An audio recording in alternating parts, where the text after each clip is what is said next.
Last week, a community near where I live in Los Angeles County had a cell tower installed overnight at a fire station with no public notice, no public input, and in flagrant disregard of all local zoning rules, regulations, or environmental study impact reports. Despite the residents' jam-packed emergency meeting and backlash against the new uninvited cell tower, they have been unable to get it removed. We have been getting reports of this happening now all over Los Angeles County, the Bay Area of California, and even in other states like in Texas and Houston, New Mexico, New Jersey, and Colorado. This rollout will soon be all across the United States if nothing is done to stop it. Currently, 40% of Los Angeles, primarily the wooded and less populated areas, are blessedly cell tower radiation free. LA-RICS, the sister agency to FirstNet, the federal agency where all this money is coming from, is promising to blanket the entire county of Los Angeles with 97% radiation saturation, leaving virtually no radiation-free areas left at all should this rollout be allowed to continue. This is all being done despite the Department of the Interior statement that cell tower radiation is killing birds, wildlife, and foliage. Well, it's doing that to birds, wildlife, and foliage. Imagine what it's doing to us.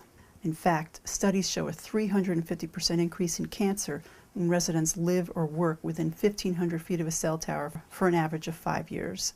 This carcinogenic military-grade surveillance program is being paid for through the Middle Class Tax Relief and Job Creation Act of 2012, which was essentially a gifting of our tax money to private corporations. Our local community in Los Angeles was originally told that under no circumstances would there be public hearings, public input, or due process, and that LA-RICS and FirstNet were exempt from all local zoning rules, regulations, and environmental impact reports under the guise of Homeland Security. We hired a lawyer, filed a public information request of all emails between LA County and LA-RICS, in addition to filing a Freedom of Information Act with Homeland Security. Within a short period of filing these two documents, our community was granted a public hearing, and implementation of the cell tower in our area has now been stalled. We then had a local community meeting with LA-RICS, who threatened us with no emergency services at all if we did not allow for their carcinogenic, genotoxic cell tower infrastructure with blanketed surveillance of all of Los Angeles County to go into our neighborhood. You and your community need to know that that lowball threat tactic is illegal, since our tax dollars pay for firemen, sheriffs, police, and all other emergency services. So don't be intimidated if your community is also threatened with this lowball scare tactic.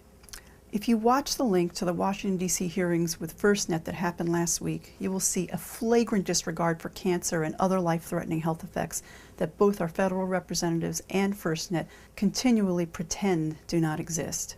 They are irresponsibly risking public health and safety in the name of public health and safety. Now that makes perfect sense, right? Well, actually it does, if you follow the money on this. The wireless industry spends approximately $100 million a year lobbying Congress and ends up with $12 billion of our tax money. Not a bad business deal for them. In fact, almost the entire board of FirstNet are some of the biggest names in the wireless and surveillance industry, but they also include the Director of Homeland Security and the Director of Department of Justice. You know, just to make sure they can get away with this taking of our constitutional rights to health, life, property, and privacy, and give them the ability to implement unwarranted surveillance on the entire United States of America. To give you an idea of who's really behind this carcinogenic surveillance scheme, Senator Rockefeller of the notorious Trilateral Commission was thanked at the below hearing for conceiving of the idea, and the first chairman of the board of FirstNet was Sam Jin, who also happens to be chairman of the board of Chevron for over a decade, the company that was recently slapped with a nearly $20 billion fine for contaminating the country of Ecuador and making whole villages sick with cancer and birth defects. Not unlike what the cell tower rollout promises to do for us. Not coincidentally, Sam Jim also happens to be chairman of the board of AirTouch and Vodafone. Other members of FirstNet also sit on the boards of many surveillance and wireless companies and also may benefit in some way from this enormous federal citizen tax dollar giveaway. Current FirstNet chairwoman Susan Swenson claimed at the hearing that she was doing all this work as chairman of the FirstNet board out of the goodness of her heart, but a cursory look at her background implies a slightly different story. Ms. Swenson was CEO and president of Out1 president and COO of Pactel Cellular, which later became part of AirTouch Cellular, and was president of Leap Wireless before becoming COO of T-Mobile USA until becoming COO of a new startup, Amped Mobile. She also sits on a number of boards including Harmonic, a company specializing in surveillance-capable software and video systems, Novatel Wireless, Spirent Communications, and Wells Fargo. Many of these companies for which she was the CEO, president, or top executive for have been named in multiple brain cancer lawsuits, and some are even covering up their own studies showing evidence of cancer and other health effects from their wireless devices and infrastructures.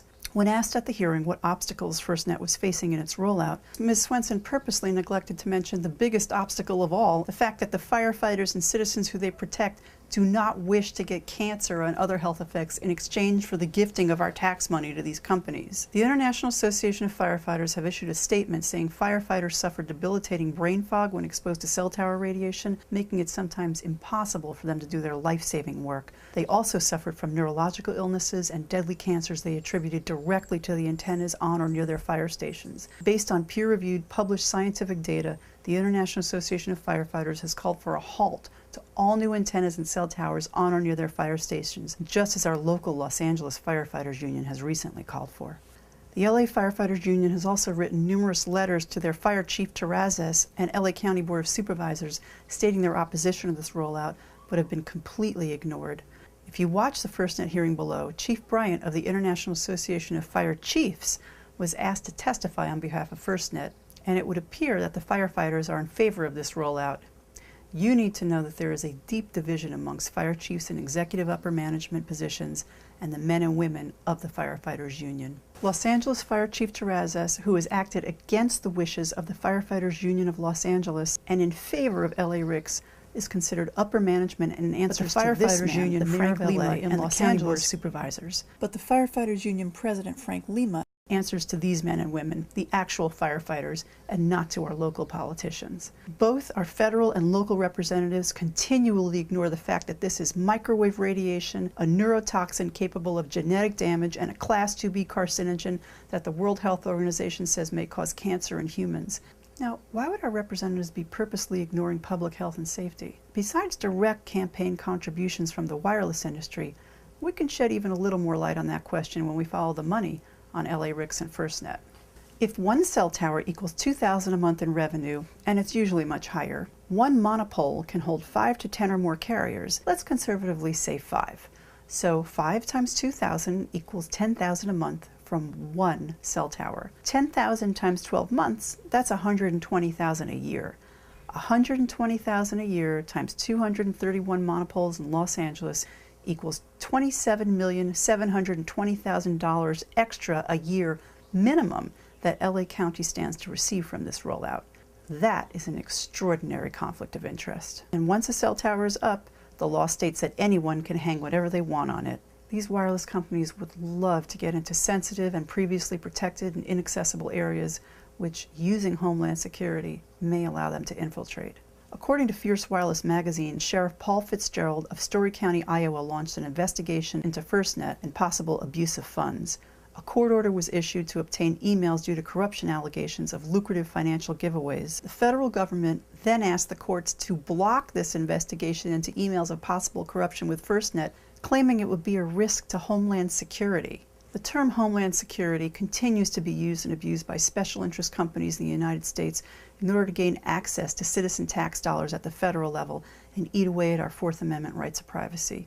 Another example of possible corruption with FirstNet federal tax dollars at the local level with regards to their sister agency, LA RICS, is when, according to Forbes magazine, Los Angeles County CEO Mr. Fujioka gave a $4 million contract of FirstNet LA RICS funds to Michael Thayer of Delta WRX for an approximate $150,000 job.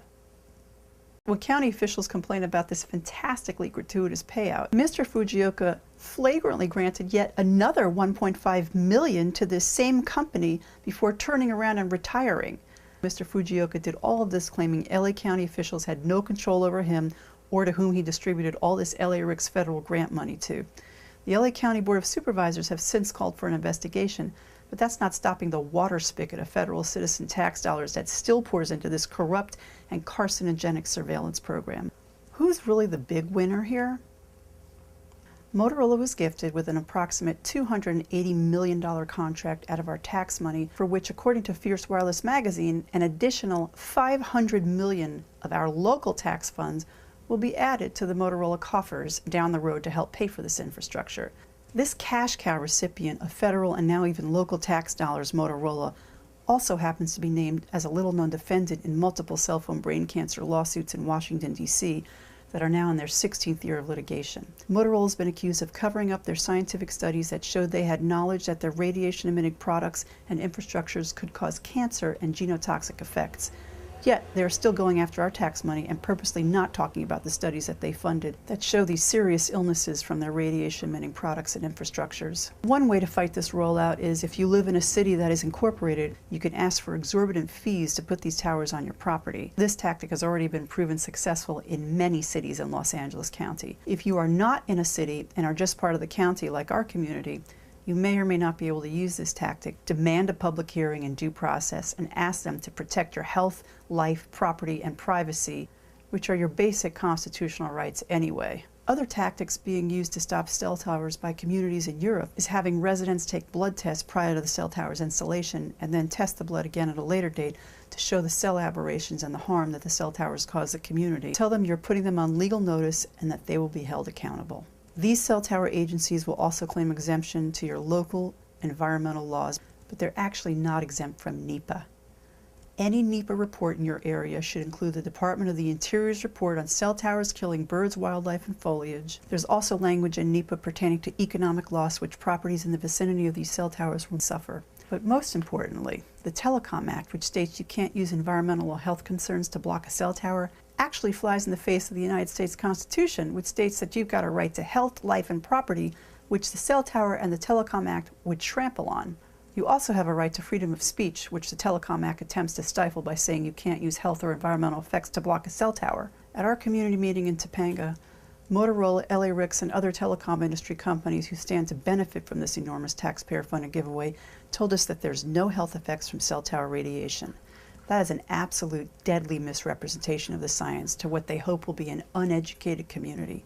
Many communities all over the world develop cancer clusters within just a few years of being exposed to this dangerous toxic radiation that our government, along with the wireless industry, is telling us is safe. India has lowered their radiation emission levels substantially after cancer clusters popped up around cell towers. China has even removed cell towers, but the United States? Nothing. The LA Ricks health representative, who is actually just a paid industry shill, also touted that both the FCC and the FDA have deemed the radiation to be safe. Yet upon closer examination, that statement also turns out to be incorrect. In actuality, the FDA website clearly states, under the law, the FDA does not review the safety of radiation-emitting consumer products, such as cell phones and similar wireless devices, before they can be sold, as it does with new drugs or medical devices. And this is what the FCC is charged with as an agency. There is not one employee within the FCC who is a doctor that specializes in radiofrequency radiation, nor is that agency charged with public health and safety. It's not even in their jurisdiction. The FCC has no jurisdiction whatsoever for health and safety with regard to radiation or any toxin, and the FDA blatantly states that they do not currently review the safety of wireless products. So we're left having to believe whatever the FCC tells us on this issue by whomever has provided that information to them. Well, being as the chairman of the FCC is Tom Wheeler, ex-CEO of the CTIA, the Cellular Telecommunications Industry Association, and ex-president of the NTCA, National Cable and Telecommunications Association, both of which are the biggest lobbying firms in the United States for the wireless industry, we can only assume that there may be at least a little conflict of interest with regard to where the FCC actually gets their information on health and safety from wireless devices and infrastructures. These two statements from the FDA and FCC's websites create the perfect environment for absolutely zero health and safety regulations and oversight with regards to these emissions. These corporations that are lobbying Congress for our tax dollars are robbing us blind while harming us with their products and surveilling us, all in the name of Homeland Security. Everyone wants to live in a safe America, but surveilling endlessly and killing us slowly with carcinogenic and genotoxic radiation should not be forced on us under the abused premise of Homeland Security, and is certainly anything but safe. If you live in any of the states mentioned on this video, your area is currently being targeted for these cell towers. Other areas of the United States may be next if we don't move fast. There are thousands of articles about the abuse of federal tax funds and our money given away to private corporations under the smart meter program. It's happening again now with this new FirstNet federal cell tower infrastructure. If FirstNet gets too bad of a name, they may actually change that name to something else. But don't be fooled. Stand up to FirstNet and stand up for health, safety, and life. For more information, you can go to these websites to upload documents and get armed with factually correct information on the science. Thank you for taking action and being proactive about protecting yours and your community's constitutional rights to health, life, property, and privacy.